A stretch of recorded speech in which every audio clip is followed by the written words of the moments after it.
What's up, YouTube? Capital G here. This is a match from ARG Cleveland that's happening right now. Well, it's not happening right now as you guys are going to watch it, but it's happening over this weekend. I believe Vexicus is at this event, and this is under the new rules. So I had to actually count a couple of times Parker Robinson's opening hand, but he does, in fact, have only 5 cards, so this is under the new format. Hopefully ARG doesn't try and shut my channel down for uploading this. This will be found on their Twitch page, and I would guess that they're going to be streaming tomorrow because, I mean, this is a 2-day event. It's basically like, you know, Nationals or a YCS or something like that. So you've got Parker Robinson on the left. He's playing Infernity. Then you have Jeff Jones playing Bujins, which doesn't seem like a deck that really suits his MO per se, but you know, whatever. Bujin's is a really good deck. So Parker Robinson pretty much opens up with the nuts. You see that he has double upstart, soul charge, instant fusion, and Infernity Archfiend, which he can go off right there. He upstarts into Dynatherum, and I mean that makes his play even better. He goes Dynatherum, and then he plays instant fusion. I believe that's Kamari Wizard or It's something like that. You guys know what it is. Don't call me dumb or anything like that. He makes Lavabo Chain, presumably to probably dump like Street Patrol into the graveyard.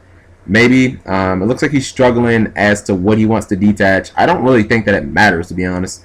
But looks like he's going to dump the Wizards in there. And again, he pretty much has the perfect hand. The thing about Infernity is, I don't think that they were affected by the rule change at all. In fact, I think they technically got better because you're going to have some control players who are going to be like, I want my extra card. The thing about Infernity is, Infernity can take 5 cards and turn 5 into 10. So when you let Infernity go off, basically your entire concept of taking the extra card to go second, it goes out the window because you're actually neg 4. But if you go first, even though you're neg 1, you can potentially just, you know, stop them. This matchup specifically, Bujin versus Infernity, I played it hundreds of times. It's all about one thing, that's containment. Infernity was one of the reasons why I main deck Maxi last format. I hated just losing to them because they went first. You know what I mean? You see he sets Soul Charge. He banishes Street Patrol to summon Archfiend. At this point, I thought that he was going to go for Barrier and just get it out the way, because you got to think about it like this.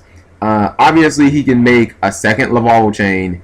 He still has Soul Charge, so he can Soul Charge everything back anyway. So it's not like, I mean, he's going to be able to use his Archfiend twice. So, you know, if you get Barrier now, it's not like you can't search something else later. I mean, if he makes Lavabo Chain, he can get his Archfiend in the graveyard. He can get Necromancer in the graveyard. He can still get the launcher anytime that he wants. This is one of those hands where there really shouldn't be any way that he loses. And I noticed that the guy who topped Nationals, I think he got 6 actually because he's going to Worlds, with Infernity, you notice that he didn't, as much as people like Vandy's Emptiness and Infernity, and you actually see that Parker Robinson is playing some Vandy Emptiness in his deck, which I just think Vandy Emptiness is the fucking greatest, especially in Bujins. But anyways, he didn't play any traps in his deck except the 4 Infernity cards. Like, you know, he was like, they're all searchable, and he basically said that he wanted to make sure he could go off every single time in any situation with the deck. And I think someone calculated it at like an 85% go off rate. You know what I mean? That you basically get an Archfiend search. It's like 85%, because once you basically go off and you start searching for Archfiend, all you really want to do is just 1-for-1 the game. Like, that's the thing that I noticed about Infernity a long time ago. I was like, man, sometimes I would always, like, the advantage is great, but you always have to spend the advantage. But then I was like, usually by the time you've used a couple of breaks, like, you've whittled the game down so quickly to where your opponent has like 2 cards against your field of like 4. And that's all you really want, because now you've basically simplified the game so much that you're just going to win through just pure damage. So you see that he Soul Charges for Archfiend, which he's going to search from, Armageddon Knight, which is going to dump, and whatever that fusion is. Again, I think it's like Kaminari's Wizard or Kamen Wizard, something like that. He dumps Necromancer into the graveyard with Armageddon Knight. I think he's going to have to Diamond Dower with his own field because it's like getting clogged. and that's exactly what he does. He blows up one of his Lavabo chains. This is another reason why I think he should have just went ahead and searched Barrier to just get it out the way. Now he banishes another Street Patrol to go Archfiend. And he'll almost certainly search Barrier now. Okay, so he doesn't. He goes Necromancer. Also, I think one of the reasons why he blew up his own Lavabo chain is he wanted to get that Street Patrol into the graveyard. He couldn't get Street Patrol and Archfiend both in the graveyard in the same turn, so obviously he needed that. I assume that's what he's going to use to summon that Necromancer that he just searched. I mean, he might do that, or he might discard it for... okay, so that's what he does. He discards it for... Okay, the stream's acting a little funny right there. So he discards it for Launcher. And then he makes Rhapsody a Berserk. I guess just because he wants to save space. And I think powering up his Lavabo chain was an afterthought. I think he really just wanted to give himself more free monster spots. So you see that he launches back both of his Necromancers. Necromancer number 1 gets Archfiend number 1, which I guess now he should get Barrier. And looks like that's what he's going to do. I would imagine Necromancer number 2 is going to get Archfiend number 2, and that will get him a break. And there shouldn't really be a way that he loses this match. I mean, if Jeff had like Max C or something like that, I could see it. Or he had like a really well-timed DD Crow or something. I'm not really sure if DD Crow would have saved him just because he had Soul Charge. And he had Instant Fusion. So like he was going to get to Lavabo Chain anyway. And that was without normal summoning, by the way. He could make Lavabo Chain just by using Dynatherum plus Instant Fusion. So that's without normal summoning. Although maybe if he would have been able to like DD Crow the Street Patrol, okay, but I'm going way too far on hypotheticals or whatever. I don't know if I said this already, but the reason I'm commentating this match and not just uploading it with the ARG commentary, I don't think their commentary is that good. Like, I don't think it's professional. I'm not a fan. It's not exceptionally done. It's just really not that great. Now, I may use a lot of swear words, but I don't work for somebody, so I don't have to be professional. Alright, so you see he's kind of just going in. He used Lavabo Chain, or excuse me, he used Leviair to get Street Patrol. He ends up with 2 Archfiends, a Beetle, a Rhapsody on Lavabo Chain. So that Lavabo Chain is like 3k. I mean, he actually has an OTK on board, assuming everybody lives and everybody's able to attack. And then he used the Master Key Beetle on Barrier, I believe, and then he set a break. Now, I still believe he could have done more, but let's just count them up right quick.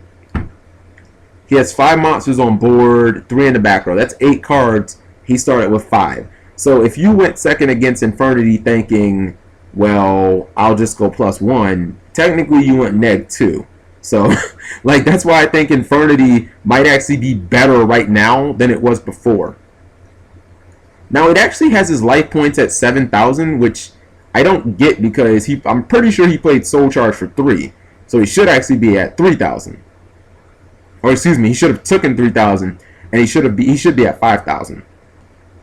So Jeff opens up with, I gotta wait to see, he's not revealing the monster. Bujin's is a really good deck going second. As long as you have Lances and your opponent doesn't, they don't do this, they don't vomit all over the field. When they do that, I mean, there's not a ton you can do if you don't have like Maxi or a hand trap. But just in general, I feel like Bujin's is one of the stronger decks going second. It can kind of struggle against Hat, not because of the back row, but because of Maratek. Maratek's just a bitch. Like, if your opponent has that Sanctum, I mean, you just know that your shit's going to get blown up. Okay, so he summoned Yamato, which is a good play. You always want to have Yamato. I'm just not sure what Yamato does against 5 monsters. He plays Tenki, which I do that play too when I play Bujins. I used to do that all the time. Now, the good thing is Jeff is at 10,000 life points. The bad thing is Parker Robinson can probably clear them. You see that he uses Infernity Break on Tenki, which I think was fucking stupid. Um, maybe he doesn't know how the deck works, but like there was nothing else that Jeff could have summoned right here with the Tenki. I mean, like, okay, he could have gotten Mikazuki or something, but if he was thinking like Harumi, you have to have a graveyard to do that. Not to mention you have to have a Bujin in your graveyard to do that. I can see Bujin Carnation in Jeff's hand. He's still a long way from being able to activate it.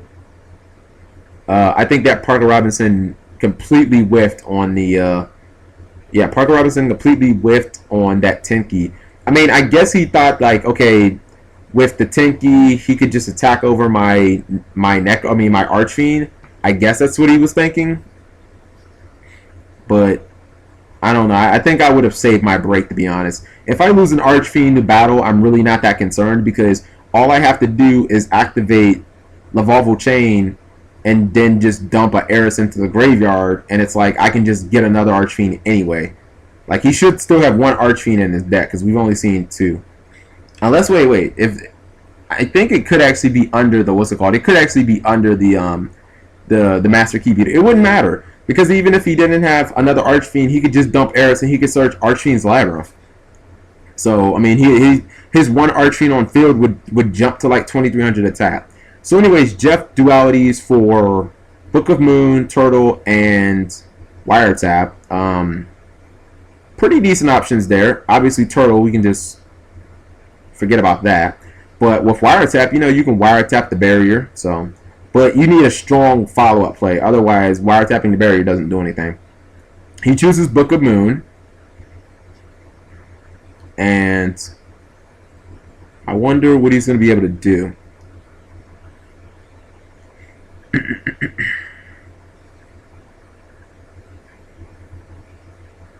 So, Jeff has 4 in hand. He has Book of Moon, obviously. I believe he has 4 in hand. It's kind of hard to see from that camera angle. It looks like 4 cards in his hand. Alright, so it looks like he's going to attack. And he's trying to use Forbidden Challenge in the damage step. Now again, Parker Robinson at any time can barrier this. He's looking at Forbidden Chalice. I mean, it negates a monster's effect. And, there's the 400 that it does.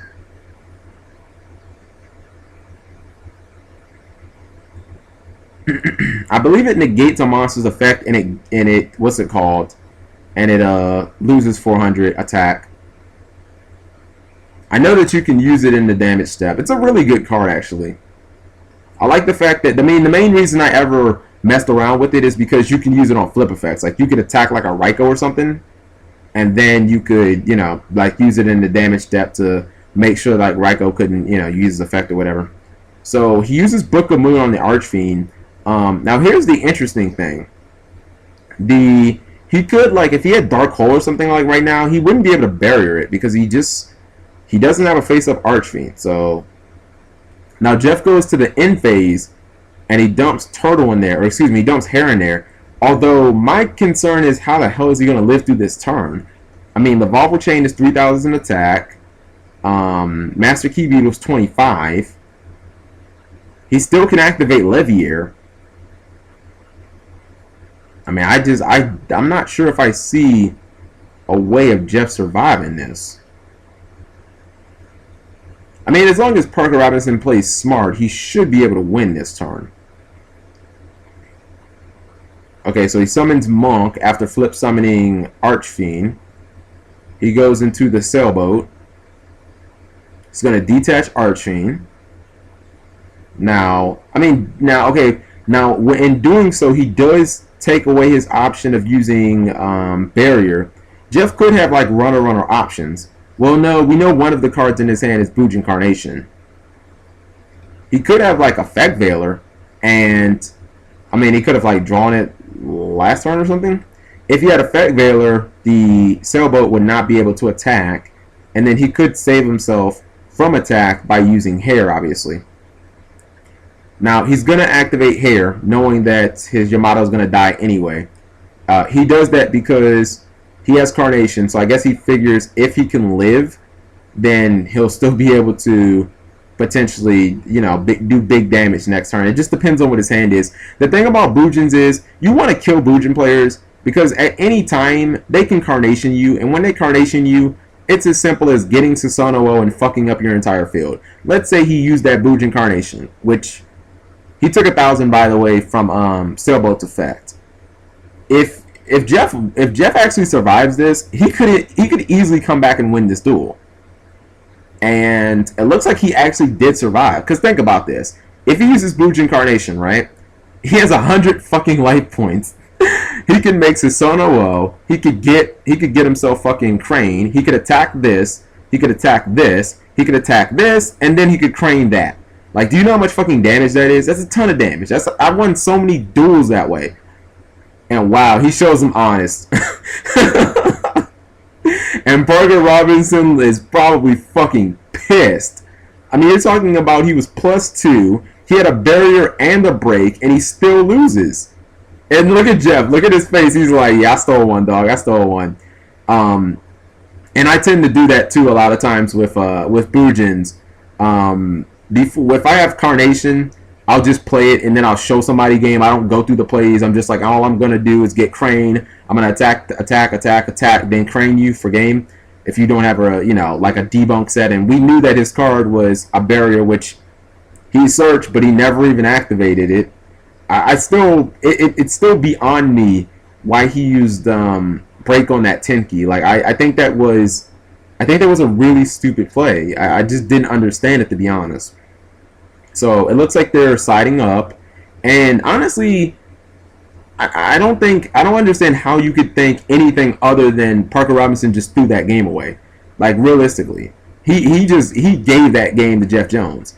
Bujin is one of those decks where if you can end the game against it, you do it, because at any given time, a Bujin player can do about 6,000 damage with Carnation by itself.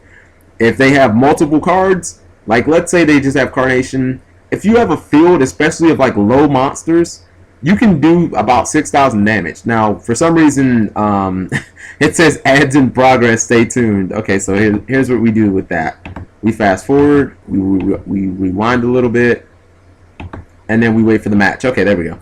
All right, yeah. The thing about Bujins is because of Carnation, Bujin players can usually do about 5,000 damage from one Carnation, because when you add Crane and you add Susanoo's ability to attack everybody, that's about where you can get to. Now, when you add Honest, then you're talking about potential OTKs. If you talk about 2 Cranes, again, you're talking about maybe 6 to about 7,000 damage. Or if you're talking a Crane in hand and you're going to search Harumi to add 2,000 on top, once again, you're talking about over 6,000 damage. So when you're under 6,000, you're never safe against Bujins. You just aren't, because they can do a ton of fucking damage. Alright, so you see Parker Robinson opens again. He goes Dynatherum and Monk. He doesn't use Monk's effect, which means he either doesn't have a spell or he wants to keep his spell. Because usually your opponent would dump everything and, just search Archfiend. He makes Lavalval Chain, dumps Archfiend in the graveyard. Now, if his hand is Necromancer, Vanity's Emptiness, and Bottomless, that's a really, really shitty hand. That's the type of hand, if I was Jeff Jones, I'd be like, thank God you have this shitty hand. Because me personally, I'd be like, Photon Thrasher, oh, you Bottomless, play Tenki, play Yamato, attack. You know what I mean? But, yeah, this is the type of hand that you really hope an Infernity player gets. I mean, essentially, he didn't go off turn 1, so this is considered bricking with Infernity, basically. Like, if you don't go off turn 1, it's almost considered bricking. So, Jeff plays Tenki. He searches out Yamato. I imagine he's going to Bottomless it. He's going to shuffle up his deck first, and then he'll probably flip over Bottomless. And that's exactly what he does. Okay, so that gets Bottomless. Jeff is still in pretty decent shape. He's going to set 1, and he's going to spin it back to Robinson, who is immediately going to activate the effect. I think that there is 0 chance that we don't see either Eris or Street Patrol sent. I mean, I would just guess off the top Street Patrol, because he already has Necromancer pretty much locked and loaded. He dumps a Street Patrol. I mean, unless Jeff like torrentials him. If he torrentials him, then for fucking sake, you know, that's just unfortunate. You see he's going to activate Necromancer's effect after setting, I believe that was Instant Fusion. Okay, so Jeff plays DD Crow, a card that I like. He's going to play Instant Fusion, presumably for a rank 3, to try and get Levier and get his Archfiend back. And this is what I mean by Infernity. You just want to simplify the game. If he keeps going 1 for 1, this actually favors Parker Robinson. Okay, so he plays Infernity Archfiend off of the Levier, and I think I get Break. I don't think I would get Barrier. I'd either get Break or I get Necromancer. Okay, so he gets Archfiend, specials it with Archfiend. Then he plays Launcher. Oh, my mistake. Yeah, okay. His play's right. Go Diamond Direwolf, probably. Oh, the Volvo Chain. Okay. Don't fall into a needle ceiling. I mean, Bujins don't historically play that card, but you never know. Ooh, MST on Launcher. Wow. I think somebody just got caught with their hand in the cookie jar. Okay, so he's going to attack with everything. And here's the interesting thing. Parker Robinson, I don't know if he was trying to go for an OTK or what, but I guess he kind of indirectly made Jeff's MST live. MST, a card that I love against Infernities. Now, it's not all bad for Parker Robinson. Obviously, he still has a Lavalval Chain with a material on it, which means at any time he could send Eris to the graveyard, and that would get him a free Archfiend. He can obviously reborn his Street Patrol using Lavalval Chain. And he still has, he has the, what's it called? He has the Vanny's Emptiness. Jeff plays another Tenki. I imagine maybe another Yamato might come down. And Yamato is already bigger than all of those guys anyway, so there's really nothing stopping him.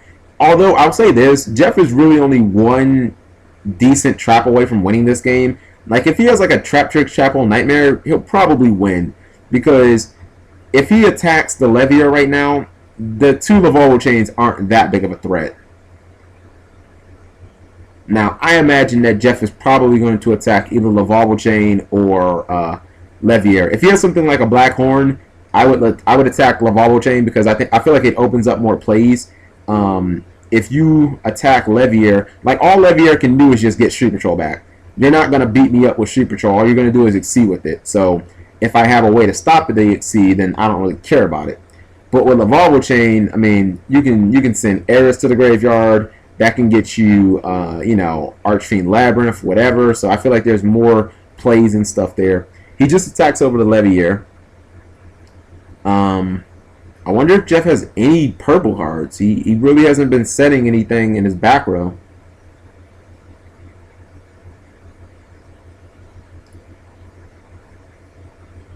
Okay, so he searches Turtle. Or excuse me, he searches Crane, and he pitches Turtles to the graveyard. By the way, I think that Konami's whole errating Turtle was complete bullshit. I think it was just dumb. I'm not a fan of it because now you can't use it on fucking Firehand. That was one of the reasons why Bujins had such a great matchup against Hat, is because you could attack into a fucking Firehand and you'd be like, I don't care, Turtle, And the same thing goes for Lance. Really, it's only relevant for 2 cards, just like Firehand and Lance. Those are the only cards that it's relevant against. But Firehand becomes like a lot more difficult for Bujins to deal with now. Turtle, his playability it goes down because so many times I use that motherfucker in the damage step because of those 2 cards. Now it looks like Parker Robinson has gone completely on the defensive, which is unfortunate for him because every time that Jeff dumps a card into the graveyard, he basically counters another copy of Break. And I'm sorry, but I don't think he's going to get much use out of that Vanny's Emptiness. Vanny's Emptiness is not a card that is historically good against Bujins. It just isn't. Now, Jeff is probably going to dump Hair in the graveyard. Okay, so he flips over Vanny's Emptiness, which I want to say is a mistake because not only can he still obviously activate Yamato, sending hair to his hand and then dumping it into the graveyard. I mean, granted, I know that you don't want to have Susanoo dropped on your head, but the fact is, what if you top deck an Archfiend now? Okay, so he has Mikazuki pitching the Crane, which means he might have 2 Cranes in his hand. I don't know. Alright, so I guess that's what his plan was, to target the back row. Wow, what a rip. What a rip. He played it like he was like, yeah, I knew I had it the whole time. Okay, so Parker Robinson is able to get that Necromancer that he needs, or more so that he deserves. And obviously that gets him Archfiend. Okay, so he gets Barrier. Barrier's not going to get the job done. He better have some other cards in his hand somehow. I say that because, first off, he's going to have to use Barrier on the Quillen that he just killed. I'm pretty sure that Jeff will immediately just be like, okay, activate Quillen, target your Necromancer. See, Barrier's already used. And okay, from this point, all he has to do is just normal summon Mikazuki. Okay, never mind. He removes Crane to summon Harume. Pretty sure he can just attack. Well, I mean, it depends. He can go into Susanoo. If it depends on what his hand is. He can go into Susanoo. He can get Crane. He can clear his board out with just Susanoo alone. I don't know what his hand is to see if he could potentially LTK. Jeff Jones is not going to lose this match. I'm sorry.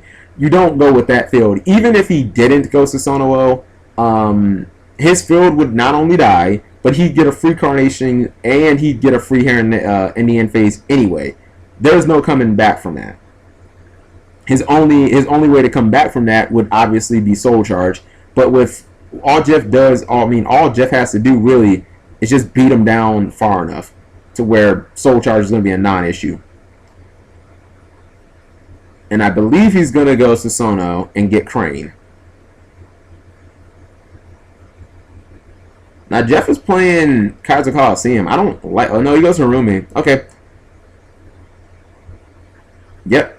Oh God, he had honest both games. Fucking hell.